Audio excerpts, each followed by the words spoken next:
So last night I was watching some football action, watching the Trump rally, and I was also preparing my notes, some of my notes for the upcoming sold-out cigar dinner at Parks Casino in Bensalem, Bucks County. It's going to be a great night. I'm not sure how many stories I can tell. I don't know. I've got like a dozen, but I think I'm going to have to cut it in half. But it's a fun exercise for me. It's a fun exercise for me to go through and try and whittle the list.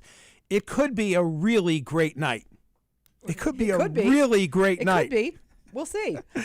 Well, we know the food is going to be great. We know the drink is going to be great. We know the cigars are going to be great. It's all up to you, it's Michael. The stories. No I don't pressure. know. I just feel it's total boom or bust. It's going to be fantastic. Total boom or bust. Helped along by the alcohol. Yes, good. But I invite the rest of you to check out the Parks Casino in Shippensburg in central Pennsylvania. Pennsylvania's newest casino. A lot of fun. Friday nights are comedy night. Saturday night, Parks Casino in Shippensburg has live music. You can bet sports on the kiosks, the side pocket. Catch all the football action every weekend starting at noon. Enjoy the side pocket stadium menu. Parks Casino Shippensburg, close to Western Maryland and Northern Virginia, Hagerstown, Winchester, Chambersburg, Martinsburg, and many, many more. Have a lot of fun. Go to Parks Casino in Shippensburg. See the foliage before it's all gone. Visit parkscasino.com. You got to be 21. Gambling problem, call 1-800-GAMBLER. Time now for the headlines from this Monday edition, the Smerconish.com daily newsletter. There's only one more Monday. Wow. Only one more Monday. Wow. Only one That's more where we Monday. are. You said that earlier this morning, and I have to say that is stuck in my head. One more Monday. Yeah. I think the poll question today at Smerconish.com is a real winner. And it is this. Is Vice President Harris making a mistake by not campaigning with President Biden?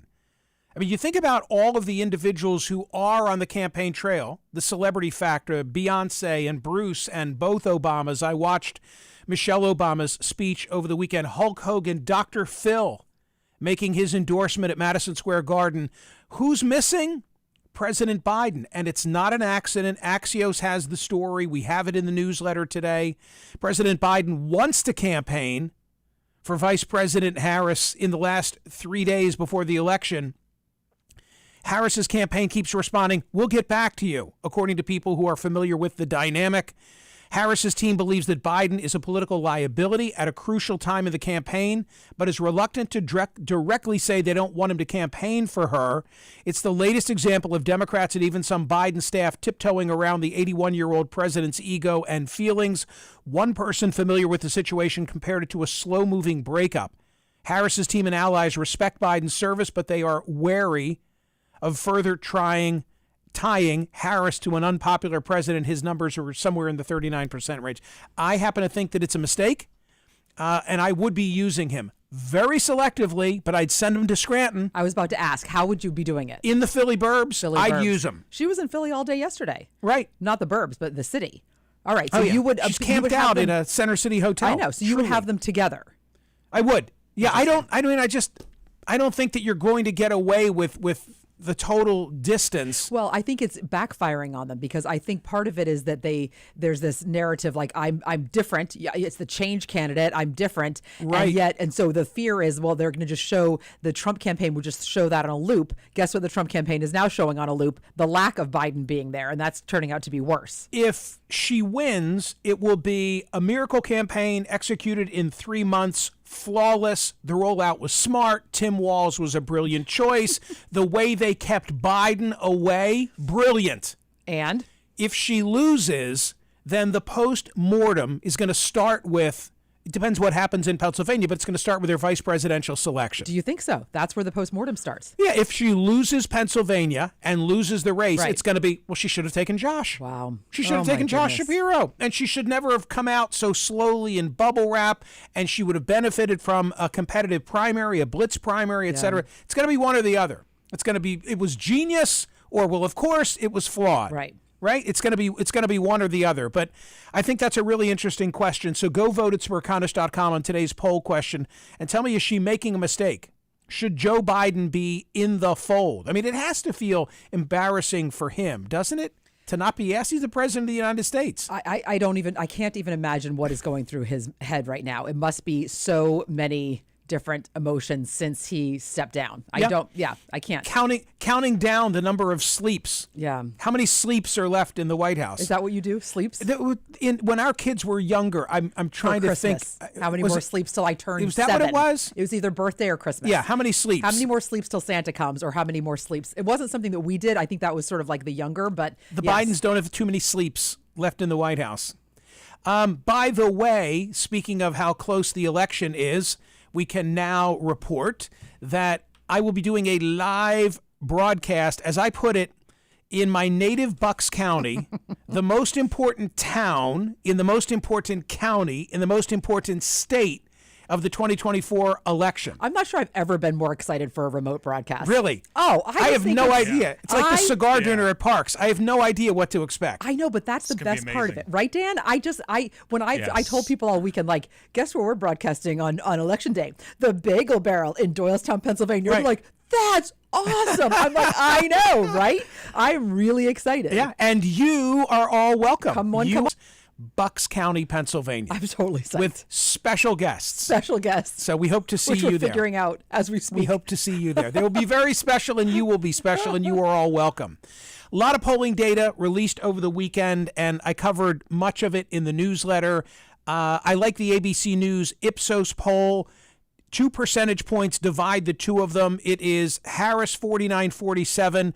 This goes to a larger advantage if, in fact, you are saying who are the likely voters.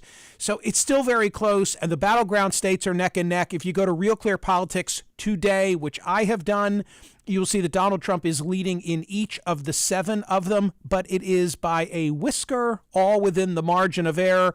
This, perhaps interesting as well, 538. Says that 54 of 100 times in their model, 54 of 100 times, it is Trump who is successful. Trump successful, 54 of 100. Nobody knows. Nobody knows. Here's a barometer. John Fetterman was interviewed by the New York Times over the weekend. I found interesting what Pennsylvania's junior senator had to say. He said there's a difference between, here was the question. You've said that Trump has a special connection with the people of Pennsylvania. He says 100%. Why? What is it that you see that he appeals to in your state? Answer, there's a difference between not understanding but also acknowledging that it exists. And anybody who spends time driving around, you can see the intensity. It's astonishing, says Fetterman, about Trump's hold on some Pennsylvanians. I was doing an event in Indiana County, very, very red, and there was a superstore of Trump stuff, and it was 100 feet long, and it was dozens of T-shirts and hats and bumper stickers and all kinds of, it's like, where does all this come from? It's the kind of thing that has taken on a life of its own. And I see evidence of that as well in terms of the campaign. For sure. So there's where we are. It is neck and neck. She's ahead in the popular vote somewhere between 2 and 4. 2 was Hillary, 4 was Biden. You know how each ended up. The battleground states are neck and neck. So we just don't know. And no one has yet broken away. And it remains to be seen whether anybody is going to break away. I mean, it's just astonishing. And every single ad here in Pennsylvania, and I know I'm sure I speak for all the battleground states, every other ad is one or the other. It just goes Harris, Trump, Harris, Trump, Harris, Trump. It's crazy. You and I were talking about this earlier. I'm surprised at how much of a theme the Trump campaign is relying on with trans issues. And it's very much on my mind yesterday because yesterday was a big NFL football day and commercials on that issue, both radio and television. They would not be spending that money unless they really thought they were striking a chord on that issue. I watched Bill Maher on Friday night. Megyn Kelly really laid down a marker on that issue, so much so that I would like to parse that tape, get an expert with some medical knowledge and data at their fingertips, and kind of go through each of the assertions that she made in her self-proclaimed truth bomb and see what the facts are. It makes me sad for people and families that are truly going to have them used as a piñata. An issue with gender identity. I just think that's I think it's truly sad. It's such an unbelievably small percentage that we're turning into something to be afraid of. Is just, I think it's disgraceful. Yeah, my heart breaks for anybody, any family member, any young person who is dealing with gender dysphoria. Any young person, old person, anyone who doesn't feel right in their skin. And we got to deal with issues where it's somewhere, you're not trans, maybe you're gay, maybe you're not. You're figuring out who you are. Let's help people who are figuring out who they are, not vilify. That's all. More headlines now from the Monday edition of the newsletter. Actually, some of the weekend things that we covered in the newsletter, including the headline, as I wrote it for the newsletter, Unbroken Chain Break. Phil Lesh is gone. I have to tell you a funny story about Phil Lesh, and it is this, that I'm very much on the bus. TC is very much on the bus.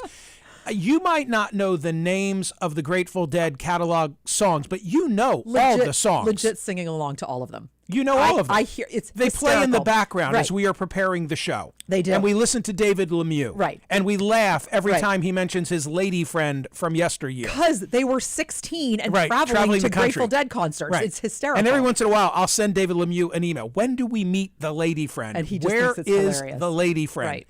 Phil Lesh is gone, but the point is this. Although I consider myself to be on the bus today, in 2006, right? Pretty relatively, well, late in my life, relatively recent. I skipped the Grateful Dead all through high school and all through college. But in 2006, Phil Lesh wrote a book. And I was offered the opportunity to interview him, and I said yes. And I remember that our producer, Greg Stocker, was so excited. That I was and by the way, the two of us went to see Dead and Company a year ago. Right. And had a good time. Right. But I had no awareness of the Grateful Dead, no specific knowledge. But I read Phil Lesh's book, and I thoroughly enjoyed having him on the program. And it is now episode 325, right, Dan? Of the Book Club podcast? Yes. Yep. It's up there. We released it maybe a year ago or so, and it's a great interview that you had when you were back on the Big Talker. And one of the highlights from it that I wanted to share was a different job that Phil Lesh had when he was not the star musician that he then became, and he wrote about it in the book, and you asked him about it. The jaw-dropping moment for me in the book. You ready? Okay. It wasn't Altamont. It wasn't Woodstock. It wasn't any of those revelations. It came on page 21 when Phil Lesh reveals having worked for Dean Witter and Company. But this was in the dark ages now. You got to remember that. This is when the stock prices were physically chalked on a blackboard next to the stock symbol, and then the next time that stock changed, it would have to be erased and chalked in again. Right, and it's also made very clear that you're just trying to get a little cash because you still need to volunteer over at KPFA, which is the the ultra. How did you describe it? Ultra alternative. Yeah, absolutely. Pacifica Foundation radio station. But I just thought the vision of Phil Lesh working for boy, your life could have headed in a different direction. I don't think so. I was really just a flunky, Yeah. And I didn't get along too well with all the stockbrokers. Phil Lesh, founding bass player for the Grateful Dead, died Friday morning, according to a post on the Facebook page. The revered musician was 84 years old. He was born in Berkeley in 1940, originally formed the Grateful Dead alongside Jerry Garcia under the name The Warlocks. In 1964, the band would go on to define the psychedelic sound of San Francisco, initially writing songs out of a house in Haight-Ashbury that has since become a site of pilgrimage for fans. I have been to the house. I can picture the exterior of it. Lesh carried the torch of the Grateful Dead long after the band disbanded in 1995, performing alongside fellow bandmate Bob Weir. He performed several times in San Francisco over the past few years at venues including the Warfield and Fillmore, and at the Stern Grove Festival. He suffered from a variety of health ailments later in life. He will be sadly missed. So that's the end of a chapter. Washington Post, we talked about this on CNN on Saturday, not making an endorsement. Of course, Bob Woodward on today's program. But I wanted to highlight that on Saturday in the poll question, do you agree with the Washington Post decision to forego endorsing a presidential candidate, citing independence and respect for readers' judgment? 56,395 votes. How about that? It was rising as you were going off air, and I was like, I think we're going to go over 45. 67.76% said no. Do you agree with the Washington Post? No, I do not. We also, because at the end of last week, George Gascon, the Los Angeles County District Attorney, filed a petition to resentence Eric and Lyle Menendez. Two different documentaries about the Menendez brothers have put the case back in the news. Frankly, I question whether Gascon would have taken that position if there weren't the documentaries, but I thought that would be an interesting poll question for a Sunday. I wanted to do something a little non-political. 22,800 exactly voted. Should the Menendez brothers go free now?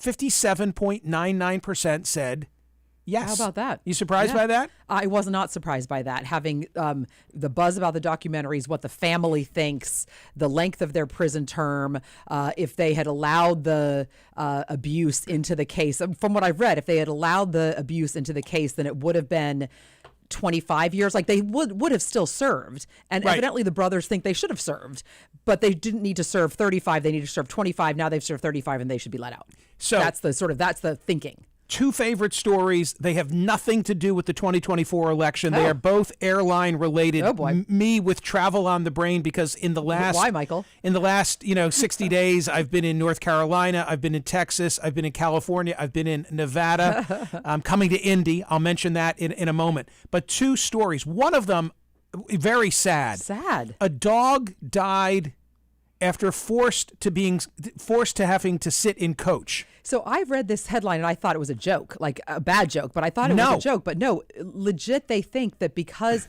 first of all, I wasn't sure why they had to move from first to coach. What was the reason? Something it's unclear. About space? It's unclear. I don't know. Or maybe they just didn't. Let me read. Okay. It was a seemingly routine cross-country trip from New York to San Francisco. November of 2023, Michael Contillo and his father, Michael Sr., took Contillo's two French bulldogs, Ash and Cora, with them on a 2-month trip to New York, according to a lawsuit that's now been filed in San Francisco. A veterinarian confirmed that the dogs were healthy enough for the cross-country flight, and Contillo bought 2 first-class tickets so his dogs would be more comfortable riding with him in the roomier cabin. So he wants his dogs to sit in first class.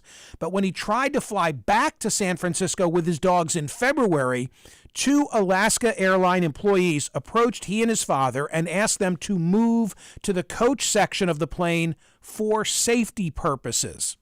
Contillo said he pointed out that the pet carriers that his dogs were riding in complied with the airline's policy and that moving them would be dangerous, potentially fatal, because it could cause the dogs to become anxious and lead to breathing and heart problems, according to the lawsuit.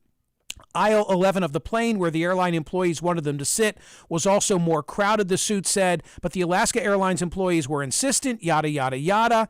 As Contillo's 4-year-old French bulldog started breathing very quickly and heavily with noticeable anxiety. He was told that the dog carrier had to remain closed during the flight. He noticed that Ash stopped moving, but he couldn't check on him. Bottom line is they get to the destination, the dogs are dead. One dog is dead. One dog is dead.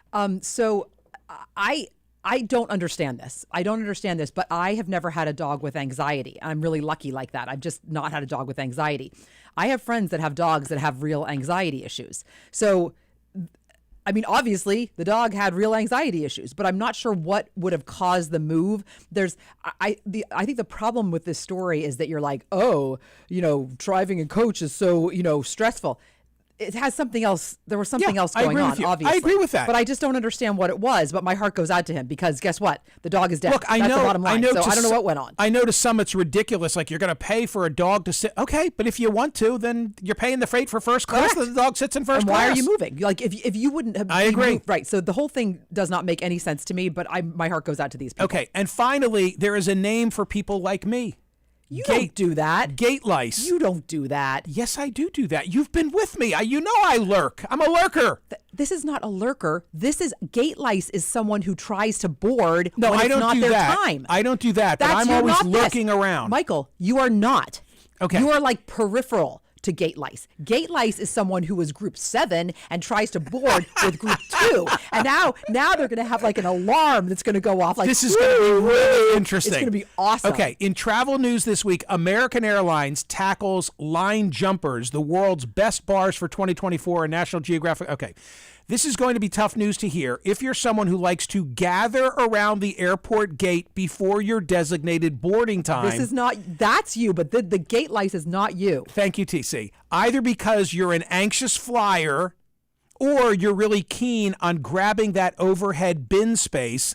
There's a not very flattering term for those exhibiting the behavior, gate lice. It might feel harmless, but swarming the gate can lead to congestion, confusion, and longer wait times. And so, to tackle the problem, American Airlines is trialing new technology at airports in New Mexico, Arizona, and Virginia. Passengers who attempt to board before their designated group is called will set off an error beep, alerting the gate agent. And also, rule-abiding fellow passengers, the line cutters, are then sent back to board with their rightful group. Oh, I think it's great. It'll be fun to watch. I think it's completely great. Here's the question. If you are traveling with someone who has, say you're traveling with someone that's group 1 and you're group 3, can you board with them? You're sitting with them, you're traveling with them. You cannot board with them. No. Okay. I agree with you. Yeah. But I had a conversation with someone who's very well traveled that seemed to think that was okay. I don't and think I said that's it the was not case. okay. No. The next opportunity for me to be gate lice will be when I'm flying to Indianapolis for a Mingle presentation, the Benjamin Harrison presidential site. It's Thursday, November 14. Bethany has been my point of contact. And when it was planned for me to go to Indy, she said, well, you know, Pete Souza. You know Pete Souza, the Obama photographer with that beautiful book? Oh, my gosh. I love Pete Souza. I follow him on Instagram. He was a huge draw for us last year. Okay. I said, how many? She said 450. I said, okay, the goal is 451. Where are we? We're at 500. Yes. But now I said, what's the capacity? Oh, geez. She said 650. Can we do it? By the way, the tickets are expensive. It's a fundraiser. I want you to know this. The tickets are expensive in Indianapolis for my Mingle presentation, but they're raising funds for the Benjamin Harrison presidential site, which is a worthy cause. And I bought some tickets because I needed to bring some guests of my own. And you get a letter back and it says, here's how much you can declare for tax purposes. Oh, good. So it's, yeah, right. it's really well organized. Swing it. If you can come one, come all. There you go. Okay. Thursday, November 14, Mingle Project, Indianapolis. Love to see you there. Don't be gate lice if you're flying in from somewhere else. Okay? Go vote on the poll question of the day today. We appreciate you. See ya.